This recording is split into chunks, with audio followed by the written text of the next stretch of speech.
नमस्कार मित्रों, स्वागत है तमारू एक बार फरीथी Gujarat TV news YouTube channel में।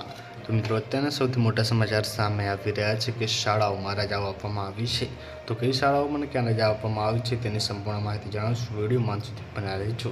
એની પહેલાં મિત્રો, તમે કયા જિલ્લામાંથી આ વિડીયો જોઈ રહ્યા છો કમેન્ટ બોક્સમાં જણાવજો અને ચેનલ પર નવા હોય તો લાઇક કરી વિડીયોને સબસ્ક્રાઇબ ચેનલને કરી દેજો। જી હા મિત્રો, અહીંયા નવસારીમાં મિત્રો જે છે પૂરની શક્યતાઓના પગલે મિત્રો જિલ્લા વિકાસ અધિકારી દ્વારા આજે શાળાઓમાં રજા આપવામાં આવી છે। જિલ્લા વિકાસ અધિકારી દ્વારા મિત્રો નવસારી શહેર સહિત જે જલાલપોરની મિત્રો શાળાઓને રજા રાખવા માટે સૂચના આપવામાં આવી છે। નવસારી અને જલાલપોરની જે આંગણવાડીઓને પણ મિત્રો રજા રાખવાનો આદેશ આપવામાં આવ્યો છે। તો મિત્રો, ખૂબ જ મોટા સમાચાર સામે આવી રહ્યા છે। પલ પલની અપડેટ મળતી રહેશે। મળીને માહિતીનો વિડીયોમાં ધન્યવાદ।